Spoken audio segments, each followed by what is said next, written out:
শিক্ষার্থীরা যেহেতু পিডি এবং রিটেনে যে কত মার্ক পায় সেটি স্যার অনেক সময় প্রকাশ করা হয় না, সেটাকে আসলে প্রকাশ করার কোনো সুযোগ আছে?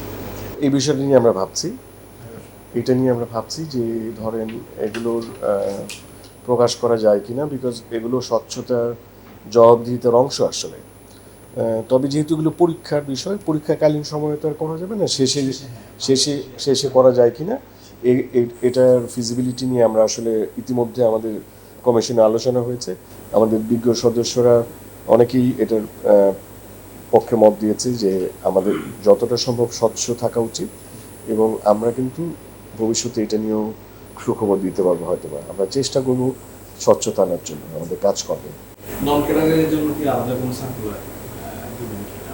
এখন পর্যন্ত আমরা আলাদা সার্কুলারের কথা ভাবিনি, আলাদা সার্কুলারের কথা এখনও ভাবিনি। যদি সরকার সেটা করেন আমরা অফকোর্স তাহলে হয়তো বা সে পথে হাঁটবো, আদারওয়াইজ না।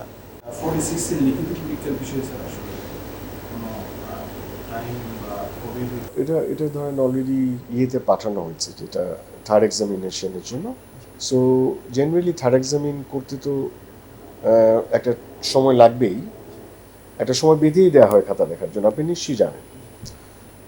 প্রথম পরীক্ষককে দেওয়া হয়, দ্বিতীয় পরীক্ষককে দেওয়া হয়, এবং আমরা এখন তৃতীয় পরীক্ষককে সময়টা বেঁধে দেবো। এবং এই সময়টা যাতে করে, যেই সময়টা আমরা বেঁধে দিব তার মধ্যেই যাতে করে খাতাগুলো আসে, এর জন্য যে প্রয়োজনীয় তাগাদা দেওয়া, বিভিন্ন রকম ব্যবস্থা গ্রহণ, সেগুলো আমরা করব, যে যাতে করে পরীক্ষকরা এ বিষয়ে সচেতন থেকে দ্রুত নির্দিষ্ট সময়ের মধ্যেই তাদের খাতাগুলো আমাদের পিএসসিতে প্রেরণ করেন, যাতে করে আমরা ফলাফলটা সঠিক সময়ে প্রদান করতে পারি।